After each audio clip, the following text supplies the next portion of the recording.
বিসমিল্লাহির রহমানির রহিম। সুপ্রিয় শিক্ষার্থীবৃন্দ, জাতীয় বিশ্ববিদ্যালয়ের অনলাইন ক্লাসে সবাইকে শুভেচ্ছা ও স্বাগতম। আশা করি তোমরা সবাই ভালো আছো এবং নিরাপদে আছো।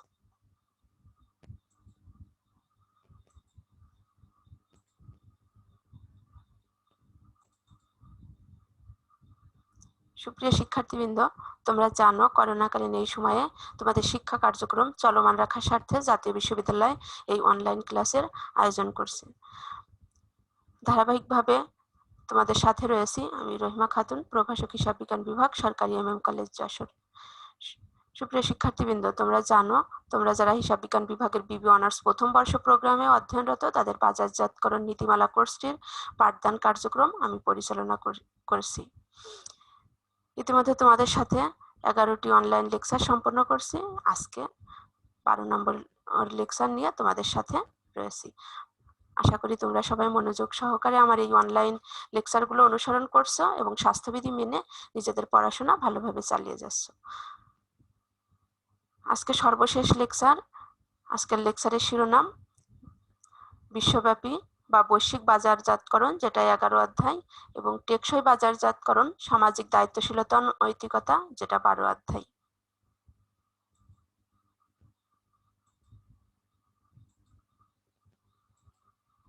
আজকের পাঠ্যসূচি দেখে নেই। বিশ্বব্যাপী বাজারজাতকরণের গুরুত্ব, বিশ্বব্যাপী বাজারজাতকরণ পরিবেশের প্রতি দৃষ্টিদান, বিশ্বব্যাপী বাজারজাতকরণ লিপ্ত হওয়ার সিদ্ধান্ত, বিশ্বব্যাপী বাজারজাতকরণ কর্মসূচির সিদ্ধান্ত গ্রহণ, অস্তিত্ব রক্ষামূলক বা টেকসই বাজারজাতকরণের গুরুত্ব, ভোক্তাবাদের কারণসমূহ, ভোক্তাবাদ কিভাবে বাজারজাতকরণ কৌশলকে প্রভাবিত করে, বাজারজাতকরণের উপর পরিবেশের প্রভাব, টেকসই বাজারজাতকরণের ক্ষেত্রে ব্যবসায় কার্যক্রম, বাজারজাতকরণের সামাজিক দায়িত্ব পালনের পক্ষে যুক্তি।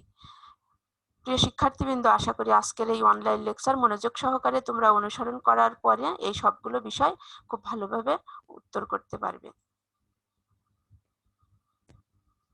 দেখো, আজকে আমাদের মূল বিষয়, যে একটা চিত্র কি দেখা যায়, দেখো পুরো বিশ্বকে এক হাতের মুঠোয় নিয়ে আসছে। কিভাবে সম্ভব সেটা? এই যে গ্লোবাল মার্কেটিং এর মাধ্যমে। দেখো এবার, what is global marketing? Global marketing refers to marketing activities, তার মানে এই বৈশ্বিক বাজারজাতকরণ উল্লেখ করছে সেই বাজারজাতকরণ কার্যক্রমকে যা কোঅর্ডিনেটেড অ্যান্ড ইন্টিগ্রেটেড, যা সমন্বয় সাধন করছে এবং একত্রিতকরণ করছে অ্যাক্রস মাল্টিপল কান্ট্রি মার্কেটস, তার মানে বহু দেশের বাজারকে একসাথে তোমার কোঅর্ডিনেটেড অ্যান্ড ইন্টিগ্রেটেড মানে সমন্বিত করছে এবং একত্রীকরণ করছে এই যে গ্লোবাল মার্কেটিং এর মাধ্যমে। তার মানে তোমার ভৌগোলিক সীমারেখাকে অতিক্রম করে যে বাজারজাতকরণ কার্যক্রম সম্পন্ন করা হয় সেটাই হলো গ্লোবাল মার্কেটিং। এখানে কোনো ভৌগোলিক সীমারেখা বাউন্ডারি নাই। এই গ্লোবাল মার্কেটিং এর মাধ্যমে পুরো বিশ্বের বাজারটাকে তোমার একটি বাজারের মধ্যে অন্তর্ভুক্ত করা হয়। তাহলে দেখি আমরা এবার গ্লোবাল মার্কেটিং কি। Notion of a boundaryless global marketplace, তার মানে এটা উল্লেখ করছে সেই বাজারকে, বাজার স্থানকে যার কোনো বাউন্ডারি নাই, বাউন্ডারলেস সীমানাহীন। তারপর দেখো, marketing operations that cross political and cultural boundaries, তার মানে বাজারজাতকরণ কার্যক্রম যা ক্রস করছে, অতিক্রম করছে তোমার পলিটিক্যাল এবং কালচারাল, রাজনৈতিক এবং সাংস্কৃতিক সীমানা। তার মানে এখানে কোনো রাজনৈতিক কিংবা সাংস্কৃতিক কোনো সীমানাও নাই, এক দেশের পণ্য অন্য দেশে অবাধে ভোগ করার সুযোগ পাচ্ছে। তারপর দেখো, ম্যাক্সিমাইজিং অপরচুনিটিস মানে সর্বোচ্চ সুবিধাসমূহ in the search for global competitive advantages, তার মানে সর্বোচ্চ সুবিধা এনে দিচ্ছে কারা? এই যে তোমার বৈশ্বিক বা প্রতিযোগিতামূলক সুবিধাসমূহ সার্চ করে দিচ্ছে, গবেষণা করে দিচ্ছে, হাতের কাছে নিয়ে এসে দিচ্ছে। তারপর দেখো, adding to stakeholder value, তার মানে স্টক হোল্ডারদের, কাস্টমারদের ভ্যালুকে যোগ করছে। তারপর দেখো, এক্সপোর্টিং মানে রপ্তানি করছে, ইন্টারন্যাশনাল মার্কেটিং আন্তর্জাতিক বাজারজাতকরণ। তারপর দেখো, গ্লোবাল মার্কেটিং বৈশ্বিক বাজারজাতকরণ। তারপর দেখো, global marketing is a firm's ability to market to almost all countries on the planet, তার মানে এই গ্লোবাল মার্কেটিং হলো ফার্মের সামর্থ্যকে অলমোস্ট অল কান্ট্রিজ মানে প্রায় সকল দেশকেই কি করছে ওয়ান প্ল্যানেটের মধ্যে নিয়ে আসছে। With extension reach the need for a firm's product or service is established. তার মানে এক্সটেন্সিভ করছে কিসের, এই যে তোমার পণ্য বা সেবার প্রয়োজনকে, মানে একটা প্রতিষ্ঠানের যা উদ্বৃত্ত পণ্য সেটা অন্য দেশে তুমি বিক্রি করতে পারছো, তোমার প্রোডাক্ট বা সার্ভিস এক্সটেনশন করতে পারছো। The global firm retains the capability, rich knowledge, staff skills, insights and expertise to deliver value to customers worldwide. মানে বিশ্বব্যাপী কাস্টমারদের কাছে এই সবগুলো জিনিস পৌঁছানো সম্ভব হচ্ছে এই তোমার গ্লোবাল মার্কেটিং এর মাধ্যমেই। তারপরে দেখো যে তাহলে বিশ্বব্যাপী বাজারজাতকরণের অবশ্যই অনেক গুরুত্ব বোঝাই যাচ্ছে। দেখো এবার গুরুত্বগুলোকে কিভাবে ভাগ করা যায়। উৎপাদকের দৃষ্টিকোণ থেকে গুরুত্ব, ভোক্তাদের দৃষ্টিকোণ থেকে গুরুত্ব, আর অর্থনৈতিক দৃষ্টিকোণ থেকে গুরুত্ব, মানে 3 ভাগে ভাগ করা যায় এই বিশ্বব্যাপী বাজারজাতকরণের গুরুত্বকে। এবার উৎপাদনের দৃষ্টিকোণ থেকে দেখো, উদ্বৃত্ত পণ্য রপ্তানি, এক দেশে যা উৎপাদিত হচ্ছে তার সবটাই সেই দেশের কাজে নাও লাগতে পারে, সেই দেশের মানুষ ভোগ নাও করতে পারে, তাহলে সেই পণ্যটা উদ্বৃত্ত থাকছে, সেই উদ্বৃত্ত পণ্য তুমি বিদেশে রপ্তানি করার সুযোগ পাচ্ছ এই বিশ্বব্যাপী বাজারজাতকরণের মাধ্যমে। তারপর দেখো বিদেশের বাজার সম্প্রসারণ, তার মানে তোমার দেশের উৎপাদিত উদ্বৃত্ত পণ্য যখন তুমি বাইরের দেশে বিক্রি করছো তখন অবশ্যই বিদেশের বাজার সম্প্রসারণ করা সম্ভব হচ্ছে। উৎপাদন ও ভোগ বৃদ্ধি, তোমার দেশে যেই পণ্য উৎপাদন করা সম্ভব হচ্ছে না কিংবা ভোগ করা যাচ্ছে না সেই পণ্যও তুমি বিদেশ থেকে আমদানি করে এনে ভোগ করতে পারছো, কিংবা বেশি পরিমাণে দেশে পণ্য উৎপাদন করে বিদেশে বিক্রি করতে পারছো, সেটা সম্ভব হচ্ছে এই বিশ্বব্যাপী বাজারজাতকরণের মাধ্যমে। তারপর দেখো উৎপাদন ব্যয় হ্রাস, তুমি তোমার উৎপাদিত প্রতিষ্ঠানের কারখানার 100% ক্যাপাসিটিকে কাজে লাগিয়ে উৎপাদন করতে পারছো, কারণ উদ্বৃত্ত পণ্য তুমি বিদেশে রপ্তানি করছো, তাহলে 100% ক্যাপাসিটিতে পণ্য উৎপাদন করলে উৎপাদন ব্যয় হ্রাস পায়, এটা তোমরা জানো। আর সেটাও সম্ভব হচ্ছে এই বিশ্বব্যাপী বাজারজাতকরণ থাকার কারণেই। তারপর দেখো ব্যবসায়িক ঝুঁকি হ্রাস, তার মানে তুমি বেশি উৎপাদন করছো তাহলে তোমার বেশি লাভ হচ্ছে, ঝুঁকিগুলো কমে যাচ্ছে। তারপর উদ্যোক্তাদের দক্ষতা বৃদ্ধি, নিত্য নতুন পণ্য উদ্ভাবনের জন্য তোমার এই যে উদ্যোক্তারা আরো বেশি দক্ষ কিংবা আরো স্কিল হয়ে কাজ করছে, তার মানে তাদের দক্ষতাও দিন দিন বৃদ্ধি পাচ্ছে, তাদের পণ্য বিদেশেও বিক্রি করা সম্ভব হচ্ছে, তাহলে তাদের দক্ষতা বৃদ্ধি পাচ্ছে। এই সবগুলো দেখো এই যে উৎপাদনকারী দৃষ্টিকোণ থেকে গুরুত্ব, এই গুরুত্বগুলো কেন হচ্ছে এই যে বিশ্বব্যাপী বাজারজাতকরণের কারণে। দেখো তারপরে ভোক্তাদের দৃষ্টিকোণ থেকে গুরুত্ব, ভোক্তারা কি কি, এই যে অনুৎপাদিত দ্রব্য ভোগ, তুমি যে দেশে একটা দেশে সেই পণ্য উৎপাদন না করেও তুমি ভোগ করার সুযোগ পাচ্ছ বাইরের দেশ থেকে আমদানি করে, কিংবা বাইরের দেশের একজন মানুষ তোমার দেশ থেকে পণ্য ক্রয় করে নিয়ে সেইটাও তোমার তারা ভোগ করার সুযোগ পাচ্ছে, এটা সম্ভব হচ্ছে কিসের জন্য, এই যে তোমার বিশ্বব্যাপী বাজারজাতকরণের জন্য। তার মানে ভোক্তারা নিজেরা নিজের দেশে উৎপাদন না করেও সেই দ্রব্য ভোগ করার সুযোগ পাচ্ছে। স্বল্প মূল্যে দ্রব্য ভোগ, স্বল্প মূল্যে যখন তোমার বেশি উৎপাদন হচ্ছে তখন অবশ্যই কাস্টমাররা স্বল্প মূল্যে পণ্য পাচ্ছে, কিংবা তোমার এই যে কম্পিটিটিভের যুগে তোমার স্বল্প মূল্যে বাজারজাতকারীরা পণ্য বাজারে ছাড়ছে, তাহলে ভোক্তারা সহজেই স্বল্প মূল্যে পণ্য ভোগ করতে পারছে। তারপর বৈচিত্র্যময় পণ্য ভোগ, এই বর্তমান প্রতিযোগিতামূলক বাজারে তোমার কোম্পানিরা এত বৈচিত্র্যময় পণ্য তৈরি করছে যে কাস্টমাররা যেটা কল্পনাও করছে না, তাহলে এই বৈচিত্র্যময় পণ্য ভোগের সুযোগ পাচ্ছে এই বিশ্বব্যাপী বাজারজাতকরণের কারণে। তারপর দেখো নতুন পণ্য ভোগ, এই যে উদ্যোক্তারা তোমার নিত্য নতুন পণ্য উদ্ভাবন করছে, এই পণ্যগুলো কাস্টমাররা ভোগ করতে পারছে বিশ্বব্যাপী বাজারজাতকরণের কারণে। তার মানে বুঝতে পারছো বিশ্বব্যাপী বাজারজাতকরণ কত গুরুত্বপূর্ণ। তারপর ভোক্তার সন্তুষ্টি বৃদ্ধি, এই যে বৈচিত্র্যময় পণ্য ভোগ করতে পারছে অনুৎপাদিত, তারপর স্বল্প মূল্যে, তাহলে ভোক্তারা স্বাভাবিকভাবেই সন্তুষ্ট থাকবে, সন্তুষ্টি বৃদ্ধি পাবে, এই যে ভোক্তাদের দৃষ্টিকোণ থেকে গুরুত্ব এইগুলো। তারপর দেখো অর্থনৈতিকভাবে গুরুত্ব, মোট উৎপাদন বৃদ্ধি, তার মানে তোমার এই যে উৎপাদনকারীরা তাদের 100% ক্যাপাসিটি কাজে লাগিয়ে উৎপাদন করছে, তাহলে মোট উৎপাদন বৃদ্ধি পাচ্ছে, যে কোনো দেশের উৎপাদনই 100% কাজে লাগাতে পারছে তাহলে উৎপাদন বৃদ্ধি পাচ্ছে। রপ্তানি আয় বৃদ্ধি, তার মানে তুমি তোমার উদ্বৃত্ত পণ্য বিদেশে রপ্তানি করছো, তাহলে অবশ্যই রপ্তানি আয় বৃদ্ধি পাচ্ছে সবগুলো দেশেরই। তারপর দেখো অপ্রচলিত পণ্য রপ্তানি, তোমার দেশে যেটা অপ্রচলিত পণ্য সেটা তুমি বিদেশে রপ্তানি কর, কারণ এক এক দেশের মানুষ এক এক রকম প্রোডাক্টে অভ্যস্ত, তাহলে সেই অপ্রচলিত পণ্যগুলো তুমি রপ্তানি করে অর্থনৈতিকভাবে লাভবান হচ্ছ। তারপরে অত্যাবশ্যক পণ্য আমদানি, তোমার কিছু প্রোডাক্ট আছে যেগুলো দেশে কম উৎপাদিত হচ্ছে কিংবা উৎপাদিত হচ্ছে না, সেই অত্যাবশ্যক পণ্যগুলো তুমি বিদেশ থেকে আমদানি করার সুযোগ পাচ্ছ। তারপর দেখো কর্মসংস্থানের সুযোগ, তার মানে এই যে তুমি বিদেশে বিশ্বব্যাপী বাজারজাতকরণ করছে, এখানে অনেক হিউজ পরিমাণ লোকের কর্মসংস্থানের সুযোগ হচ্ছে, তার মানে তারা অর্থনৈতিকভাবে উন্নত হচ্ছে, মাথাপিছু আয় বাড়ছে, তার মানে এই সবগুলোই অর্থনৈতিক দৃষ্টিকোণ থেকে গুরুত্ব। তাহলে উৎপাদকের দৃষ্টিকোণ থেকে গুরুত্ব আছে, ভোক্তাদের দৃষ্টিকোণ থেকে, অর্থনৈতিক দৃষ্টিকোণ থেকে, তার মানে ক্লিয়ার হচ্ছে যে বিশ্বব্যাপী বাজারজাতকরণে অনেক বেশি গুরুত্ব রয়েছে। দেখো দা ইম্পর্টেন্স অফ গ্লোবাল মার্কেটিং, দেখো একটা হাতের মুঠোয় নিয়ে আসছে সারা বিশ্বকে, কিভাবে সম্ভব হচ্ছে, যে গ্লোবাল মার্কেটিং এর মাধ্যমে। Demand for foreign products is increasing in fast growing economics, তার মানে তোমার এই ফরেন প্রোডাক্টস এর, বিদেশি পণ্যের চাহিদা দিন দিন বৃদ্ধি পাচ্ছে এই ফাস্ট গ্রোয়িং ইকোনমিক্স এর মাধ্যমে। তারপর দেখো এটা কিভাবে সম্ভব হচ্ছে, যে ইম্পর্টেন্স অফ গ্লোবাল মার্কেটিং এ।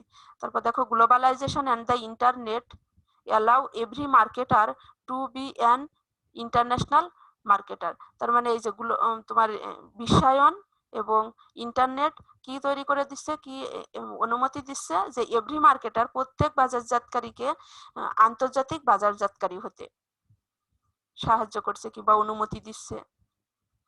তারপর দেখো অ্যাডভান্টেজেস অফ গ্লোবাল মার্কেটিং কি আছে, দেখো রিডিউসেস ইওর কস্ট, তোমার খরচ কমিয়ে দেয়, অ্যান্ড ইনক্রিজ ইওর সেভিংস, তোমার খরচ কম হলে স্বাভাবিকভাবেই সঞ্চয় বৃদ্ধি পাবে। তারপর increases consumer awareness of your brand, তার মানে তোমার যে ভালো ব্র্যান্ডগুলো সম্পর্কে কাস্টমারদের বেশি সচেতনতা বাড়িয়ে দিচ্ছে। তারপর দেখো স্ট্রং কম্পিটিটিভ অ্যাডভান্টেজেস, মানে শক্তিশালী তোমার এই যে প্রতিযোগিতামূলক সুযোগগুলো তোমরা পাচ্ছ, পাওয়ার পরে কাস্টমাররা খুব অল্প প্রাইসে পণ্য ক্রয় করার সুযোগ পাচ্ছে গ্লোবাল মার্কেটিং এর কারণে। তারপরে improve the effectiveness of your product and services, তার মানে তোমার পণ্যের কার্যকারিতা, পণ্য বা সেবার কার্যকারিতা ইমপ্রুভ করা সম্ভব হচ্ছে, উন্নত করা সম্ভব হচ্ছে গ্লোবাল মার্কেটিং এর কারণে। এই যে দেখো বেনিফিটস অফ গ্লোবাল মার্কেটিং, কিভাবে বেনিফিটস কি কি সুবিধা পাও তুমি, যে economics of scale in promotion and production and marketing, প্রোডাকশনের ক্ষেত্রে পাও ট্রান্সফার অফ এক্সপিরিয়েন্স, তোমার এই যে অভিজ্ঞতা হস্তান্তর করতে পারছো অন্য দেশে, নো হাউ অ্যাক্রস কান্ট্রিজ, কিভাবে তোমার দেশের সীমারেখা অতিক্রম করছে। তারপর global diversity in marketing talent, তার মানে এই বৈশ্বিক বৈচিত্র্যের মাধ্যমে নেতৃত্ব দিচ্ছে নতুন প্রযুক্তিগুলো, নতুন পদ্ধতিগুলো। তারপর দেখো marketing globally ensures that marketers have access to the toughest customers, মানে সব থেকে যারা কঠিন জটিল কাস্টমার তাদের কাছেও তোমার পণ্যটার যে মার্কেটিং গ্লোবালি এনশিওরস, মানে নিশ্চিত করছে মার্কেটার্স বাজারজাতকারীদেরকে প্রবেশের সুযোগ করে দিচ্ছে একদম জটিল কাস্টমারদের কাছেও। তো এই বিষয়গুলো একটু দেখবে ভালোভাবে। তারপরে দেখো পরবর্তী বিষয় বিশ্বব্যাপী বাজারজাতকরণ পরিবেশের প্রতি দৃষ্টিদান, কিভাবে দৃষ্টিদান করা সম্ভব, দেখো যে বিশ্বব্যাপী ব্যবসায় পদ্ধতির মাধ্যমে অর্থনৈতিক পরিবেশ, রাজনৈতিক ও আইনগত পরিবেশ আর সাংস্কৃতিক পরিবেশ, তার মানে তুমি যখন বিশ্বব্যাপী বাজারজাতকরণ করবে তখন এই যে এই পরিবেশগুলো তোমার সামনে আসবে। কি কি আছে দেখো বিশ্বব্যাপী ব্যবসায় পদ্ধতি, বিশ্বব্যাপী ব্যবসায় পদ্ধতি পরিচালনার সময় তোমার এই যে শুল্ক, তোমরা জানো যে শুল্ক হলো কোনো পণ্য আমদানি বা রপ্তানির ক্ষেত্রে সরকার কর্তৃক যে কর ধার্য করা হয় সেটাকে বলা হয় শুল্ক। শুল্ক আমদানি শুল্ক হতে পারে, রপ্তানি শুল্ক আছে। আমদানি শুল্ক তুমি যখন পণ্য আমদানি করবে তখন যে শুল্ক ধার্য করা হয় সেটা আমদানি শুল্ক, আবার যখন কোনো পণ্য রপ্তানি করবে তখন সেটার উপর রপ্তানি শুল্ক ধার্য করা হয়। তারপর কোটা, মানে তুমি কত পরিমাণ পণ্য বাইরের দেশ থেকে ক্রয় করতে পারবে, আমদানি করতে পারবে কিংবা বিদেশে রপ্তানি করতে পারবে, সেটার পরিমাণ কিংবা মূল্য সরকার নির্দিষ্ট করে দেওয়াকে বলা হয় কোটা নির্ধারণ। তারপর দেখো বাণিজ্যিক বা সরকারি নিষেধাজ্ঞা, সরকার বিভিন্ন রকম নিষেধাজ্ঞার মাধ্যমে তোমার যে এর বেশি পরিমাণে তুমি বিদেশ থেকে আমদানি করতে পারবে না, সাধারণত আমদানির ক্ষেত্রে নিষেধাজ্ঞা জারি করা হয়। রপ্তানি তুমি বেশি পরিমাণে করতে পারো, কিন্তু আমদানি সাধারণত একটা লিমিট থাকে, এই যে সরকারি নিষেধাজ্ঞা থাকে। তারপর দেখো বিনিময় নিয়ন্ত্রণ, এক দেশের মুদ্রার সাথে আরেক দেশের মুদ্রার বিনিময়ের ক্ষেত্রেও সরকারি কিছু নিয়ন্ত্রণ থাকে। তারপর দেখো শুল্কবিহীন ব্যবসায় প্রতিবন্ধকতা, এই যে সরকারি শুল্ক বাদেও আরো কিছু বিভিন্ন প্রতিবন্ধকতা থাকে, সেই প্রতিবন্ধকতাগুলোকে বলা হয় শুল্কবিহীন ব্যবসায় প্রতিবন্ধকতা। এই প্রতিবন্ধকতাগুলো দূর করার জন্য সময়ে সময়ে এই যে বিশ্বব্যাপী বিভিন্ন জোট বা সংস্থার উদ্ভব ঘটে। দেখো বিশ্বব্যাপী জোট সংস্থার একটা হলো বিশ্ব বাণিজ্য সংস্থা, ওয়ার্ল্ড ট্রেড অর্গানাইজেশন। তার মানে বাণিজ্য সংক্রান্ত যাবতীয় প্রতিবন্ধকতা বাধা দূর করার জন্য তোমার এই যে বিশ্বব্যাপী বাণিজ্য সংস্থা গঠন করা হয়। তারপরে GATT, general agreement on tariffs and trade, তার মানে তোমার এটাও এই বিশ্বব্যাপী বাণিজ্য ওকে বর্ধিত করা মানে সম্প্রসারিত করার জন্য এই গ্যাট উদ্ভাবন করা হয়। তারপর দেখো আঞ্চলিক মুক্ত বাণিজ্য সংস্থা, তার মানে বিভিন্ন অঞ্চলের মধ্যে যে বাণিজ্যগুলো মুক্ত, মানে ফ্রি ট্রেড, এখানে কোনো এই যে বাহ্যিক প্রতিবন্ধকতা থাকবে না, মানে প্রতিবন্ধকতাগুলো দূর করবে। তারপর দেখো ইউরোপীয় ইউনিয়ন, উত্তর আমেরিকান মুক্ত বাণিজ্য চুক্তি, তারপর দক্ষিণ পূর্ব এশিয়ার দেশসমূহের সংস্থা, মানে এই যে দক্ষিণ পূর্ব এশিয়ার দেশগুলো মিলে একটা সংস্থা করেছে যে তারা এই যে বিশ্বব্যাপী বাজারজাতকরণ করবে এই নিজেদের দেশগুলোর মধ্যে, কিন্তু কোনো রকম বাধা থাকবে না।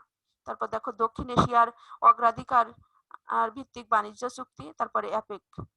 এই বিষয় এইগুলো হলো তোমার বিভিন্ন জোট এবং সংস্থা যারা কাজ করছে যে তোমার বিশ্বব্যাপী বাজারজাতকরণ বা বিশ্বব্যাপী ব্যবসায় পদ্ধতি পরিচালনায় যত বাধা বিপত্তি কিংবা প্রতিবন্ধকতা থাকে তা নিরসনের জন্য। তারপর দেখো অর্থনৈতিক পরিবেশ, শিল্পের অবকাঠামো।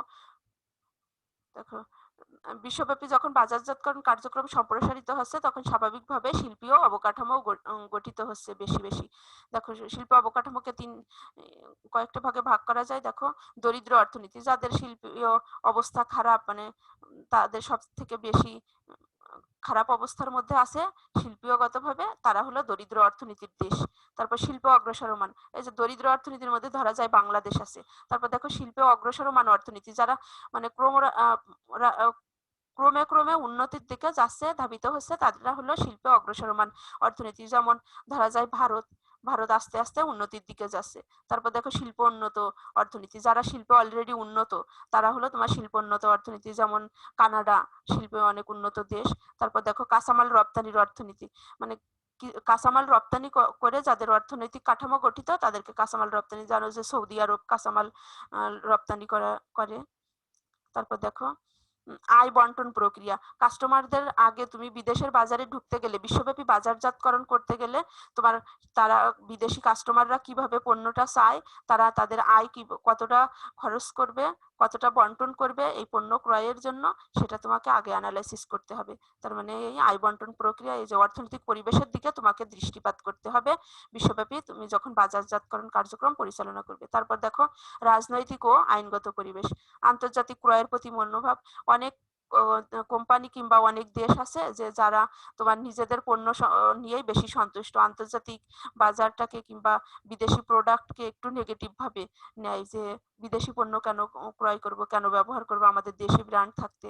কিন্তু তাহলে বিদেশি কাস্টমাররা তুমি যে দেশের জন্য পণ্যটা তৈরি করছো তারা কিভাবে নেয়, আন্তর্জাতিক ক্রয়ের প্রতি তাদের মনোভাবটা কি আছে, সেটা আগে তোমাকে দৃষ্টিপাত করতে হবে।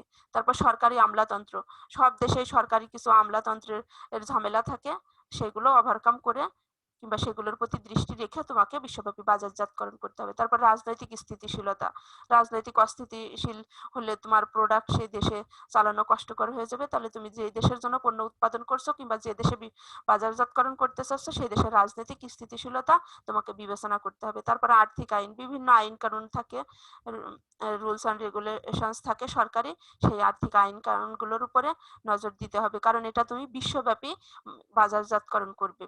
তোমার পণ্য বা সেবা বিশ্বব্যাপী যখন বাজারজাতকরণ করবে সব দেশের আর্থিক আইন কানুন তোমাকে জানতে হবে কিংবা নজরে রাখতে হবে। তারপর দেখো সাংস্কৃতিক পরিবেশ, সাংস্কৃতিকের ভিতরে বাজারজাতকরণ কৌশলের উপর সংস্কৃতির প্রভাব। তুমি যখন তোমার দেশের পণ্য বিদেশে বাজারজাতকরণ করবে তখন স্বাভাবিকভাবেই তাদের দেশের সংস্কৃতির সাথে মিল না হলে তারা ক্রয় করবে না। তাহলে তোমার এই যে বাজারজাতকরণ কৌশলের উপর সংস্কৃতির প্রভাবটা তোমাকে বিবেচনা করে তারপরে পণ্য উৎপাদন করতে হবে। তারপর দেখো সংস্কৃতির উপর বাজারজাতকরণ কৌশলের প্রভাব। দেখো সংস্কৃতির উপর কিভাবে আমরা সাধারণত ভারতীয় সিরিয়ালগুলো দেখে ভারতীয় সংস্কৃতির প্রতি, বোম্বে সংস্কৃতির প্রতি ঝুঁকে পড়ছি, কিন্তু আবার ভারতরা তোমার আমেরিকার সংস্কৃতিকে ফলো করে তারা আমেরিকান স্টাইলিশ হওয়ার জন্য বেশি স্বাচ্ছন্দ্য বোধ করছে। তাহলে দেখো যে সংস্কৃতির উপরও তোমার বাজারজাতকরণ কৌশল, একটা হলো তুমি তোমার বাজারজাতকরণ কৌশলের উপর সংস্কৃতির প্রভাব থাকবে, আর একটা হলো সংস্কৃতির উপর তোমার বাজারজাতকরণ কৌশল প্রভাবিত। তার মানে এই সবগুলো বিষয় হলো তোমার বিশ্বব্যাপী বাজারজাতকরণ যখন তুমি করবে, এই পরিবেশগুলো প্রতি তোমাকে দৃষ্টি দান করতে হবে। দেখো looking at the global marketing environment, কি কি দৃষ্টিপাত করতে হয়। দেখো দ্য ইন্টারন্যাশনাল ট্রেড সিস্টেম, তার মানে আন্তর্জাতিক যে ট্রেড সিস্টেমগুলো আছে, তারপর economic environment, political and legal environment, মানে রাজনৈতিক ও আইনগত কিছু পরিবেশের দিকে খেয়াল রাখতে হবে, কালচারাল এনভায়রনমেন্ট, সাংস্কৃতিক পরিবেশ, তার মানে এই পরিবেশগুলোর এই যে দেখো গ্যাট, ওয়ার্ল্ড ট্রেড অর্গানাইজেশন, ডব্লিউটিও, এগুলো একটু দেখে নিবে। পরবর্তী বিষয় বিশ্বব্যাপী বাজারজাতকরণ লিপ্ত হওয়ার সিদ্ধান্ত। কেন তুমি বিশ্বব্যাপী বাজারজাতকরণ সিদ্ধান্তে লিপ্ত হতে যাচ্ছ? অধিক মুনাফা অর্জনের সুবিধা। তুমি অবশ্যই তোমার উদ্বৃত্ত পণ্য বাইরের দেশে যখন বিক্রি করবে, কিংবা তোমার দেশে কম মূল্যে বিক্রি করতে পারলেও বিশ্বব্যাপী তুমি সেই পণ্যটা হয়তো বেশি মূল্যে বিক্রি করতে পারবে। তাহলে স্বাভাবিকভাবেই বিক্রি যখন বাড়বে, কিংবা দেশের চাহিদাও পূরণ করছো আবার বিদেশে বিক্রি করছো, তাহলে স্বাভাবিকভাবে তোমার বিক্রি বাড়বে, আর বিক্রি বাড়লে বেশি মুনাফাও তুমি অর্জন করার সুবিধা ভোগ করতে পারবে বিশ্বব্যাপী বাজারজাতকরণে যদি তুমি লিপ্ত হও। তারপর বাজার সম্প্রসারণ, তার মানে তোমার প্রোডাক্ট, তোমার ব্র্যান্ড, তোমার সেবা সম্পর্কে তুমি বাজার সম্প্রসারিত করতে পারবে যদি তুমি বিশ্বব্যাপী বাজারজাতকরণে এর সিদ্ধান্ত গ্রহণ করো। তারপর পাল্টা আক্রমণ, তার মানে প্রতিযোগীদের তুমি পাল্টা আক্রমণ করতে পারবে বিশ্বব্যাপী বাজারজাতকরণের মধ্যে। একক ব্যবসার উপর নির্ভরশীলতা হ্রাস, একক বাজারের উপর, তার মানে তুমি তোমার পণ্য একক বাজারের আর থেকে ধরো কাঁচামাল ক্রয় করছো, কাঁচামাল সেখান থেকে ক্রয় না করে বিশ্বব্যাপী যখন বাজারজাতকরণ ওপেন উন্মুক্ত, তখন তুমি সেখান থেকেও কাঁচামাল ক্রয় করতে পারছো, কিংবা তুমি সেখান থেকেও প্রোডাক্ট কিনতে পারছো। তার মানে একক একটা বাজারের উপর নির্ভরশীলতা হ্রাস পাচ্ছে। তুমি ইচ্ছা করলে কানাডা থেকে পণ্য না কিনে তুমি আর আমেরিকা থেকে পণ্য ক্রয় করতে পারছো। তার মানে কানাডার বাজারের উপর একক নির্ভরশীলতা তোমার না হলেও হচ্ছে। তারপর দেখো অভ্যন্তরীণ বাজারের সংকোচন সম্ভাবনা, তার মানে এই তুমি যদি বিশ্বব্যাপী বাজারজাতকরণে লিপ্ত হও তাহলে তোমার অভ্যন্তরীণ বাজার সংকোচনের সম্ভাবনা থাকে। তারপর দেখো বিশ্বব্যাপী বাজারজাতকরণ কার্যক্রম পরিচালনার সামর্থ্য, তার মানে তুমি যদি বিশ্বব্যাপী বাজারজাতকরণে লিপ্ত হওয়ার সিদ্ধান্ত গ্রহণ করো তাহলে অবশ্যই তোমাকে বিশ্বব্যাপী কার্যক্রম পরিচালনার জন্য সামর্থ্য থাকতে হবে। সামর্থ্য না থাকলে তো তোমার লিপ্ত হওয়ার সিদ্ধান্ত গ্রহণ করে কোনো লাভ নাই। তার মানে অধিক পরিমাণে মূলধন তহবিল তোমাকে নিয়ে এই সিদ্ধান্ত গ্রহণ করতে হবে। দেখো deciding whether to go international, কেন তুমি এই ইন্টারন্যাশনাল বা গ্লোবালে কেন যাচ্ছ তুমি। দেখো foreign attacks on domestic markets, মানে বিদেশি প্রোডাক্ট দেশের বাজারে চলে আসছে, তখন তুমি স্বাভাবিকভাবেই কি করবে যে গোয়িং গ্লোবাল, বৈশ্বিক ভাবে তুমি এই বৈশ্বিক মার্কেটে তুমি চলে যাবে। তারপর দেখো foreign customers with higher profit opportunities, তার মানে তোমার হায়ার প্রফিট, বেশি মুনাফা অর্জনের সুযোগ তুমি পাচ্ছ কিভাবে, এই যে গোয়িং গ্লোবালে গেলে। তারপরে stagnant or shrinking domestic markets, তার মানে তুমি ডোমেস্টিক মার্কেটকে আরো সম্প্রসারিত করতে পারছো। তারপরে need larger customers base to achieve economic of scale, তার মানে তোমার অনেক বেশি পরিমাণে কাস্টমারের তুমি অ্যাচিভ করতে পারছো, অর্জন করতে পারছো, কাস্টমারের চাহিদা পূরণ করতে পারছো। তার মানে তাদের সন্তুষ্ট করার মাধ্যমে অর্থনৈতিকভাবে বেশি মাত্রা তোমার যোগ হচ্ছে এই যে তোমার কোম্পানিতে, তার মানে অর্থনৈতিকভাবে তুমি লাভবান হচ্ছ। Reduce dependency on single market, তার মানে নির্ভরতা কমছে একক বাজারে, একটা বাজারের উপর নির্ভরশীলতা কমছে। ফলো কাস্টমার্স হু আর এক্সপেন্ডিং, তার মানে তুমি সেই কাস্টমারদের ফলো করতে পারছো যারা হলো তোমার এই সম্প্রসারণ চায়। তার মানে এই তোমার সবগুলো সম্ভব হচ্ছে এই যে গোয়িং গ্লোবালের মাধ্যমে, তুমি যদি বিশ্বব্যাপী সিদ্ধান্ত গ্রহণ করো, বৈশ্বিক বাজারজাতকরণের সিদ্ধান্ত নাও। তারপরে দেখো পরবর্তী বিষয় বিশ্বব্যাপী বাজারজাতকরণ কর্মসূচির সিদ্ধান্ত গ্রহণ। সিদ্ধান্ত গ্রহণ প্রক্রিয়া কিভাবে তুমি করবে দেখো, যে পরিমিত বিশ্বব্যাপী বাজারজাতকরণ কৌশল, কি কৌশল অ্যাপ্লাই করতে পারবে তুমি বিশ্বব্যাপী যখন বাজারজাতকরণ সিদ্ধান্ত গ্রহণ করবে? পরিমিত বিশ্বব্যাপী বাজারজাতকরণ কৌশল আর খাপ খাওয়ানোর মতো বিশ্বব্যাপী বাজারজাতকরণ কৌশল, এই দুইটা কৌশল অ্যাপ্লাই করে তুমি এই বাজারজাতকরণ কর্মসূচির সিদ্ধান্ত গ্রহণ করতে পারবে। পরিমিত বিশ্বব্যাপী বাজারজাতকরণ কৌশল হলো তোমার সেই কৌশল যেটার মাধ্যমে তুমি এই যে নিজের দেশের জন্য যেই কৌশল অ্যাপ্লাই করবে বিদেশের জন্য সেই কৌশল অ্যাপ্লাই করবে। তার মানে তুমি নিজের জন্য যে প্রোডাক্ট উৎপাদন করছো নিজের দেশের চাহিদা মেটানোর জন্য, বিদেশের জন্য সেই একই প্রোডাক্ট তুমি উৎপাদন করলে।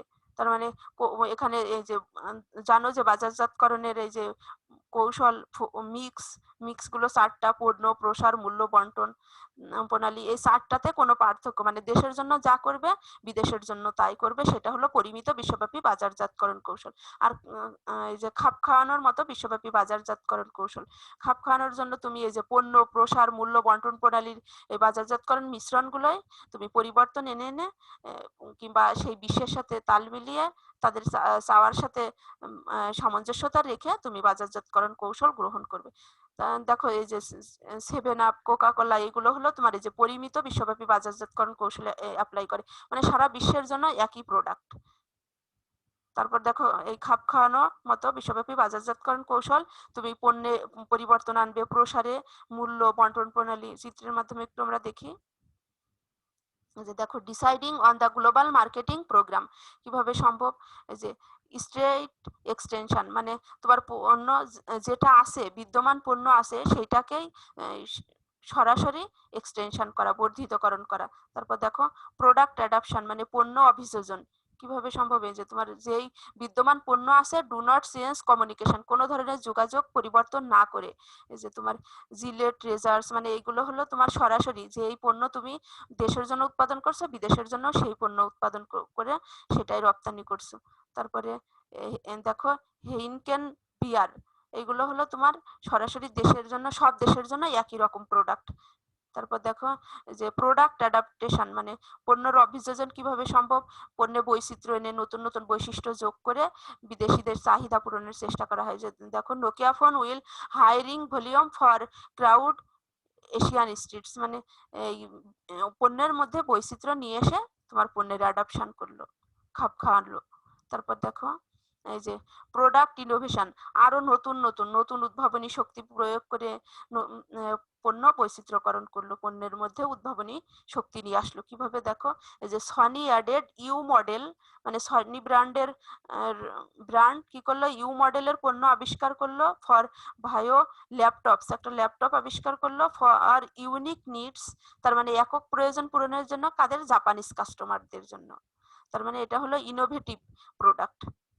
তারপর দেখো অ্যাডাপ্ট কমিউনিকেশন, কমিউনিকেশনের ভিতরে কি কি আছে দেখো, কমিউনিকেশন অ্যাডাপশন আর ডুয়েল অ্যাডাপ্টেশন। কমিউনিকেশন অ্যাডাপ্টেশন হলো তোমার এক এক দেশের তোমার নাম কিংবা রং, এক এক দেশের এক একটা পছন্দ। তাহলে তুমি সেই যেই দেশে পণ্য পাঠাচ্ছ কিংবা যে দেশে রপ্তানি করছো সেই দেশের সাথে সামঞ্জস্যতা রেখে নাম দিলে কিংবা রং ব্যবহার করলে সেটা হলো তোমার এই যে কমিউনিকেশন অ্যাডাপশন, যোগাযোগ অভিযোজন। আর ডুয়েল অ্যাডাপশন, দ্বৈত অভিযোজন। তার মানে তোমার এই যে পণ্য, মূল্য সবগুলোর মধ্যে তোমার অ্যাডাপ্টেশন করতে হবে, তাহলে সেটা হলো দ্বৈত অভিযোজন, যেখানে অ্যাডাপ্ট কমিউনিকেশনস মানে যোগাযোগের অভিযোজন করা হয়। চিত্রগুলো ভালো করে দেখবে, যে 5 global product and communication strategies. এখানে এই যে পাঁচটা গ্লোবাল প্রোডাক্ট সম্পর্কে বলা আছে দেখো। তারপরে deciding on the global marketing program কিভাবে, এই যে ডিস্ট্রিবিউশন চ্যানেল, এর আগেরটা আমরা দেখলাম যে প্রোডাক্ট সম্পর্কে, প্রোডাক্ট আর কমিউনিকেশন মানে বন্টন, প্রোডাক্ট এবং প্রসারের কথা বলা আছে।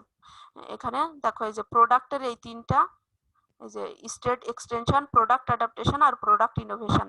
আর তোমার প্রসার সম্পর্কে বলা আছে, প্রসারের মাধ্যমে তুমি যোগাযোগ করলে, যোগাযোগ কিভাবে, এই যে কমিউনিকেশন অ্যাডাপ্টেশন আর ডুয়েল অ্যাডাপ্টেশন।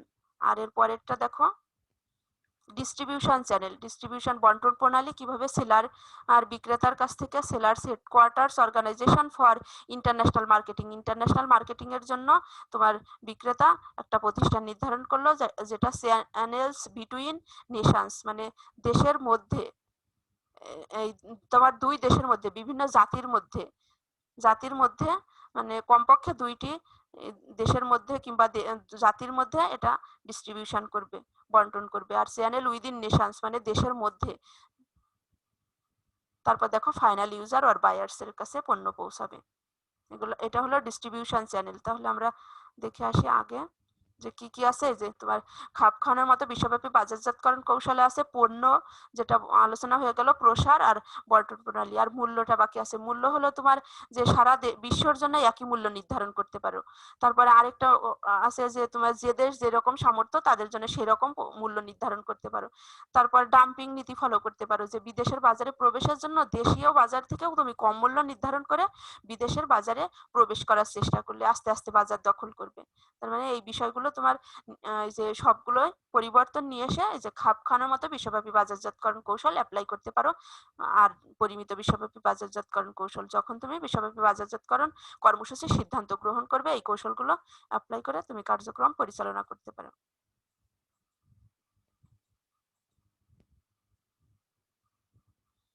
তারপরে আছে দেখো কনজুমারিজম, বাংলা হলো ভোক্তাবাদ। দেখো ভোক্তাবাদ কি, কনজুমারিজম দ্য সোশ্যাল মুভমেন্ট, তার মানে সামাজিক একটা আন্দোলন, seeking to augment the rights and power of buyers in relation to sellers. তার মানে বিক্রেতাদের সাথে সম্পর্কের ক্ষেত্রে ক্রেতাদের অনেক বেশি অধিকার এবং ক্ষমতা আছে। তার মানে তোমার কাস্টমাররা, তুমি পণ্য বেশি পরিমাণে তোমার উৎপাদিত পণ্য সম্পর্কে প্রতারণামূলক বিজ্ঞাপনের মাধ্যমে কাস্টমারদের আকৃষ্ট করতে চাচ্ছ, কিন্তু কাস্টমাররা তাদের নিজেদের স্বার্থ এবং অধিকার রক্ষার জন্য যে সংস্থা কিংবা সংগঠন কিংবা মুভমেন্ট আন্দোলন গড়ে তুলছে সেটাকে বলা হয় ভোক্তাবাদ। তার মানে এখানে তোমার ভোক্তারাও থাকে, আবার সরকার থাকে, সরকারি সংস্থা এবং ভোক্তারা মিলে এই আন্দোলনটা তোমার প্রতিষ্ঠা করে। দেখো it is the manifest in new laws, কিছু নতুন আইন, রেগুলেশনস, বিধিবিধান এবং মার্কেটিং প্র্যাকটিস, বাজারজাতকরণ কিছু অনুশীলন, অ্যাজ ওয়েল অ্যাজ এবং ইন নিউ পাবলিক অ্যাটিটিউডস, মানে নতুন জনসাধারণের দৃষ্টিভঙ্গি টুয়ার্ড গভর্নমেন্ট অ্যান্ড বিজনেস, তার মানে সরকারের প্রতি এবং ব্যবসায়ীদের প্রতি। তার মানে এই ভোক্তাবাদ হলো একটা আন্দোলন, কি আন্দোলন? সামাজিক আন্দোলন, যেটা তোমার ভোক্তাদের স্বার্থ এবং অধিকার সংরক্ষণের সাথে সম্পর্কিত। এবার দেখো ভোক্তাবাদের কারণ সমূহ, কি কি কারণে এই যে ভোক্তাবাদ কথাটা আসলো। দেখো প্রতারণামূলক বিজ্ঞাপন, কাস্টমাররা তোমার যখন বাজারজাতকারীরা পণ্য বাজারজাতকরণ করে তখন বিভিন্ন ভাবে বিজ্ঞাপন দেয়, যে প্রতারণামূলক বিজ্ঞাপন দেয়, যে কোনো প্রোডাক্ট বলছে যে আপনি 1 মাস ব্যবহার করলে সবচেয়ে ফর্সা রং পেয়ে যাবেন, কিন্তু দেখা গেল 1 বছর 2 বছর 5 বছর ব্যবহার করেও সেই রংটা মানুষ পাচ্ছে না। তাহলে তোমার এই প্রতারণা, তারা যে বিজ্ঞাপনটা দিচ্ছে সেটা প্রতারণামূলক বিজ্ঞাপন। এই প্রতারণামূলক বিজ্ঞাপনের হাত থেকে রক্ষার জন্য ভোক্তারা, তার মানে যখন তুমি কোনো পণ্যের বিজ্ঞাপন দিবে তখন এই যে ভোক্তাবাদ তোমার সেই বিজ্ঞাপন যদি খারাপ হয়, প্রতারণার আশ্রয় থাকে, তাহলে সেটা সম্পর্কে আইনগত ব্যবস্থা নিতে পারবে। তারপর দেখো এই যে ভোক্তাবাদের জন্য আমাদের দেশে 2টি সংস্থা কাজ করে, বাংলাদেশে 2টি সংস্থা কাজ করে। একটা হলো CAB, consumer association of Bangladesh, consumer association of Bangladesh কাজ করে। আর একটা হলো বিএসটিআই, তোমরা জানো যে পণ্যের মান নিয়ন্ত্রণ করে কারা? BSTI, Bangladesh standards and testing institution. তার মানে পণ্যটা মানসম্মত হলো কিনা, ভোক্তাদের কোনো রকম খারাপ পণ্য, নিম্নমানের পণ্য দিচ্ছে কিনা, এই 2টা সংস্থা বাংলাদেশে কাজ করে। একটা হলো সিএবি আর একটা হলো বিএসটিআই। কোনো প্রতারণামূলক আশ্রয় গ্রহণ করছে কিনা কোম্পানি, এই সবগুলো বিষয় দেখাশোনা করে এই 2টা সংস্থা। তারপর দেখো উচ্চ মূল্য, তার মানে বাজারজাতকারীরা ইচ্ছা করলে তার পণ্যের মূল্য সব থেকে বেশি ধরতে পারবে না, একটা মিনিমাম লেভেলে পণ্যের মূল্য ধার্য করতে হবে। উচ্চ লেভেলে পণ্য এই মূল্য ধার্য করলেই তোমার এই যে ভোক্তাবাদ উদ্ভব হবে। তারপর দেখো বিক্রয়ে অসাধু উপায় অবলম্বন। বিক্রয় করার সময় বিভিন্ন অসাধু উপায় অবলম্বন করতে পারে। পণ্যের তোমার ওজনে কম দিতে পারে, কিংবা মোড়কীকরণে ত্রুটি করতে পারে, কিংবা তোমার এই ডেট থাকলো না যে এক্সপায়ারিং ডেট কবে, তাহলে এই বিক্রয়ে অসাধু উপায় অবলম্বন করলে এই ভোক্তাবাদের উদ্ভব হবে। তারপর নিম্নমানের সেবা দিলে, মোড়কীকরণে কোনো ধরনের ত্রুটি থাকলে, তারপর দেখো নিম্নমান ও ক্ষতিকর পণ্য যদি বাজারজাতকরণ করা হয়, এইসব কারণে এই ভোক্তাবাদের উদ্ভব হচ্ছে। তারপর বিক্রয়ের সময় প্রতারণা, যদি প্রতারণার আশ্রয় নেয়, তথ্যের অভাব, পণ্য সম্পর্কে যে পরিমাণ তথ্য দেওয়ার কথা ছিল সে পরিমাণ তথ্য কাস্টমারদের দিচ্ছে না। পণ্য সম্পর্কে, পণ্য ক্রয় করার আগেই কাস্টমারের পণ্য সম্পর্কে জানার অধিকার থাকে, তথ্য পাওয়ার অধিকার থাকে। তারপর যোগাযোগের অভাব, একবার বাজারজাতকারীরা পণ্য বিক্রি করলো কিন্তু তাদের সাথে আর পরবর্তীতে যোগাযোগ করা সম্ভব হচ্ছে না, তাহলেও তোমার এই ভোক্তাবাদের উদ্ভব হয়। আর উচ্চ চাপের মাধ্যমে বিক্রয়, মানে কাস্টমারদের অনেক সময় প্রেসার ক্রিয়েট করে পণ্য বিক্রয় করা হয়, যে তোমার যেই পণ্যের প্রয়োজন নাই এমন ভাবে বিজ্ঞাপন দিচ্ছে কিংবা এমন ভাবে তোমার সামনে উপস্থাপন করছে, তুমি সেই পণ্য ক্রয় করতে বাধ্য হচ্ছ, কিন্তু পরে যে দেখছো যে এই পণ্য তোমার কোনো প্রয়োজনে আসলো না, তোমার পরিবারের কারোর প্রয়োজন নাই এই পণ্য। এই যে এই কারণগুলোর জন্য তোমার ভোক্তাবাদের উদ্ভব হয়।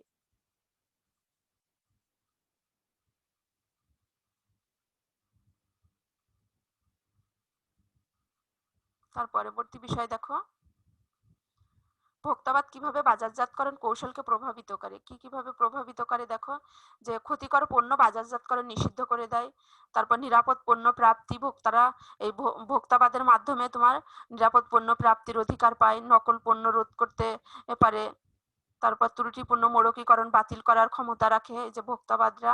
তার মানে এইগুলো তোমাকে, এই কৌশলগুলো তোমাকে প্রভাবিত করছে তুমি যখন পণ্য বাজারজাতকরণ করছো। ওজনে প্রতারণা এড়ানো, ন্যায্য মূল্যে পণ্য প্রাপ্তি, তারপর প্রতারণা কর্মকাণ্ড এড়ানো, আইন প্রণয়ন ও প্রয়োগ। তোমরা জানো যে যদি এই যে ক্ষতিকর পণ্য কিংবা ওজনে কম দেয়, নকল পণ্য, মোড়কীকরণে ত্রুটি হয়, তাহলে তোমার এই ভোক্তাবাদরা বিভিন্ন আইন যেগুলো আছে সেই আইনের আওতায় তোমাকে, এই বাজারজাতকারীকে বিভিন্ন শাস্তিমূলক ব্যবস্থা দিতে পারে। তার মানে অবশ্যই এই ভোক্তাবাদ বাজারজাতকরণ কৌশলকে, তুমি যখন পণ্য বাজারজাতকরণ করবে, কৌশল গ্রহণ করবে, সেগুলোকে প্রভাব বিস্তার করছে। এই যে কনজিউমার্স ইম্প্যাক্ট অন মার্কেটিং, দেখো to satisfy consumers need, consumer নিডকে স্যাটিসফাই করে, এগুলো একটু দেখে নিবে।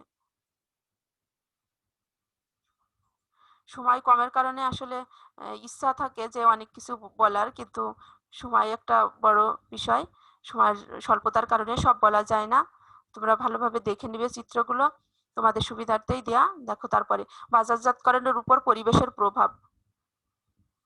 পরিবেশবাদ একটা কথা আছে যে পরিবেশ তোমার বর্তমানকে টিকিয়ে, তোমরা বর্তমান যারা পণ্য ক্রয় করছে তারা তো আছেই, তাদেরকে রক্ষা করে তোমার ভবিষ্যৎ কাস্টমারদের জন্য পরিবেশকে সবুজ সবুজ পরিবেশ টিকিয়ে রাখা, সবুজ মার্কেটিং এর মাধ্যমে তোমার এই যে পরিবেশবাদ কথাটির উদ্ভব হয়, যেটা বাজারজাতকারীকে অবশ্যই প্রাধান্য দিতে হবে। এই যে পরিবেশ বান্ধব পণ্য তৈরি করতে হবে, পরিবেশ বান্ধব পণ্য তৈরি না করলে তোমার প্রতিষ্ঠান সম্পর্কে ভাবমূর্তিটা ক্ষুণ্ণ হয়ে যাবে। এবার দেখো সবুজ বাজারজাতকরণ, তারপর ভাবমূর্তি উন্নয়ন, যারা বাজারজাতকরণ পরিবেশের উপর গুরুত্ব দেয় তাদের ভাবমূর্তি এমনি উন্নয়ন ঘটে, তাহলে তারা বেশি পরিমাণে বাজার দখল করতে পারে। আইনগত হয়রানি এড়ানো, যারা এই পরিবেশবাদের উপর গুরুত্ব দেয় তারা আইনগত হয়রানি এড়াতে পারে। তারপর টিকে থাকা, যারা পরিবেশকে প্রাধান্য দিয়ে পরিবেশ দূষণ মুক্ত রেখে পণ্য উৎপাদন করে কিংবা বাজারজাতকরণ করে, তারাই বেশি টিকে থাকতে পারে বাজারে। সামাজিক সম্পর্ক,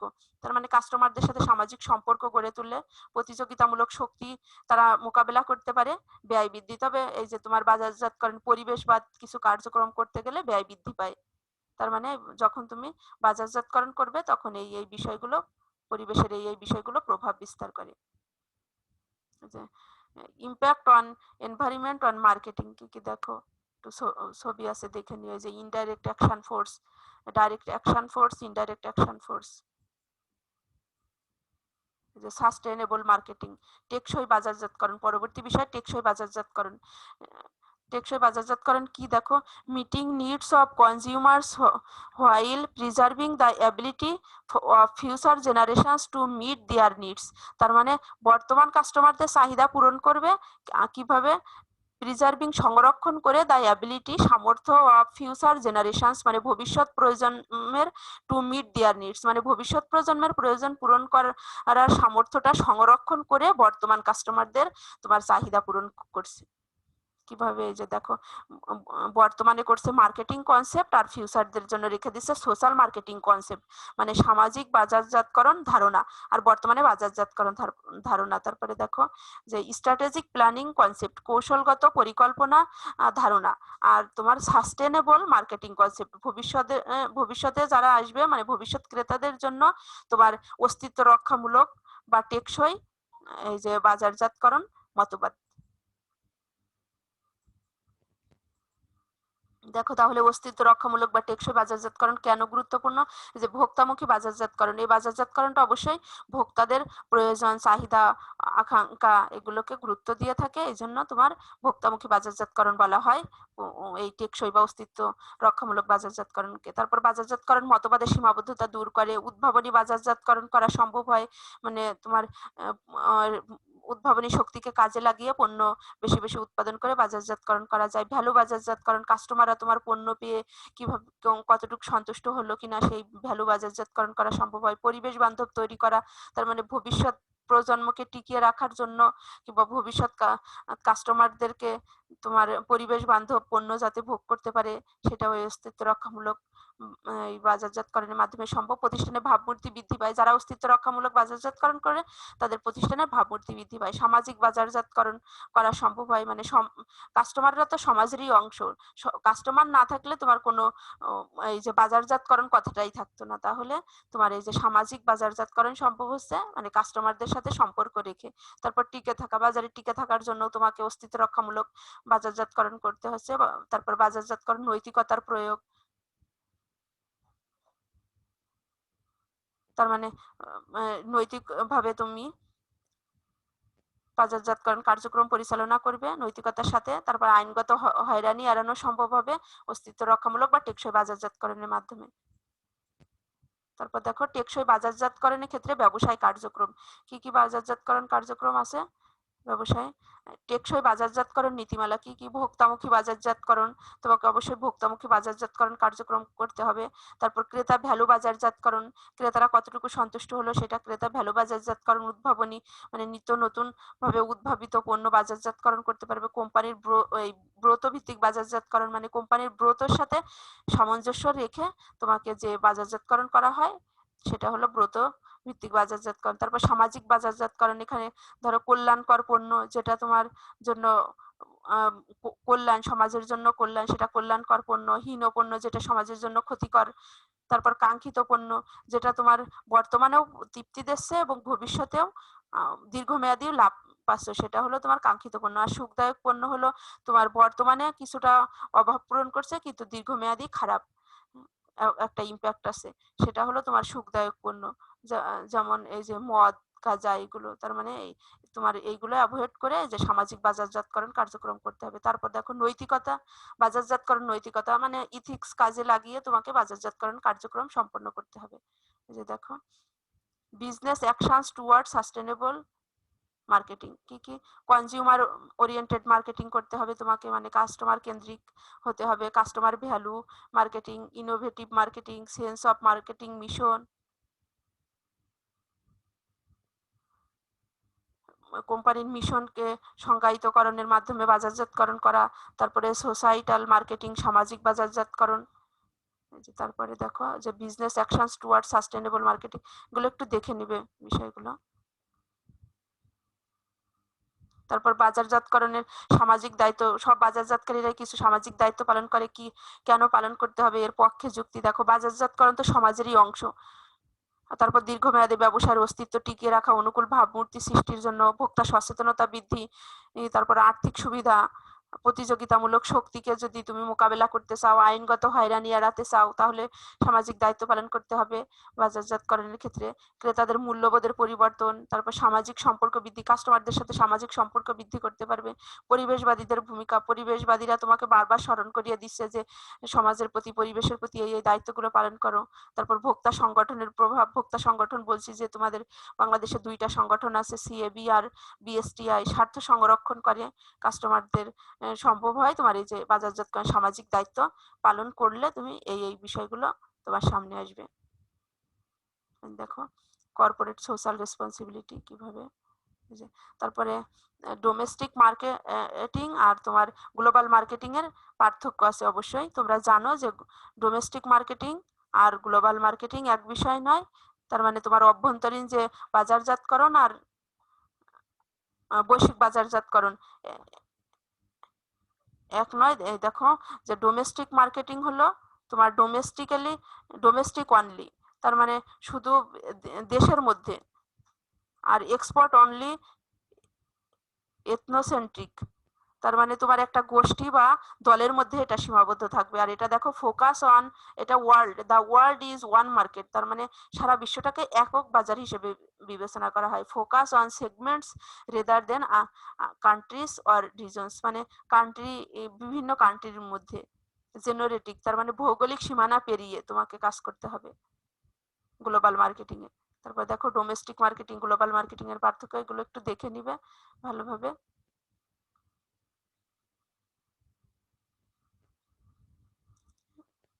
তোমাদের জন্য কিছু অনুশীলন আছে, এবং আজকের এই অনলাইন লেকচারের পরে তোমরা এই যে বিশ্বব্যাপী বাজারজাতকরণের গুরুত্ব, পরিবেশের প্রতি দৃষ্টিদান, কেন তোমার বিশ্বব্যাপী বাজারজাতকরণ সিদ্ধান্তে লিপ্ত হচ্ছ, তারপরে এই যে অভ্যন্তরীণ বাজারজাতকরণ বিশ্বব্যাপী বাজারজাতকরণের পার্থক্য, তারপরে কোন বাজারে প্রবেশ করা হবে সে সম্পর্কে সিদ্ধান্ত গ্রহণ, তারপরে বিভিন্ন কর্মসূচির সিদ্ধান্ত গ্রহণ, বাজারজাতকরণের বিশ্বব্যাপী বাজারজাতকরণ সংগঠন সম্পর্কে সিদ্ধান্ত গ্রহণ।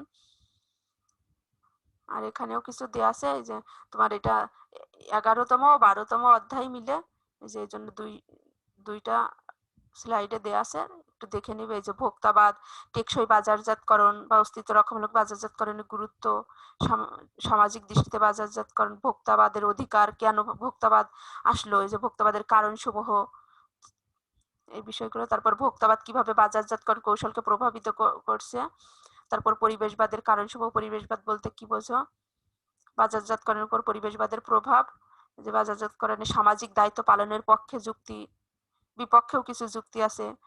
তার মানে এই বিষয়গুলো অবশ্যই তোমরা এখন ভালোভাবেই উত্তর দিতে পারবে, আর বাসায় বেশি বেশি অনুশীলন করবে। যে তথ্যসূত্র কাজে লাগানো হয়েছে এই লেকচার সম্পন্ন করার সময়।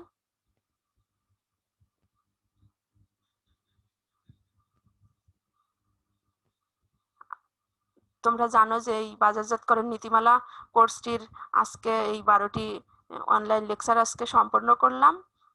আশা করি তোমরা এই অনলাইন লেকচারের মাধ্যমে উপকৃত হচ্ছ। এই তোমাদের সাথে এইভাবে সংযুক্ত হতে পেরে আমি খুবই আনন্দিত, এভাবে পাঠদানের সুযোগ পেয়ে। জানো তোমরা যে এই সময়ে তোমাদের স্বাভাবিক পাঠদান, শ্রেণীকক্ষে পাঠদান সম্ভব হচ্ছে না, এই জন্য এই অনলাইনে তোমাদের সাথে সংযুক্ত হয়ে খুবই আনন্দিত। আর ভালো থেকো সবাই, আর এই অনলাইন লেকচারগুলো মনোযোগ সহকারে অনুসরণ করো। ধন্যবাদ সবাইকে।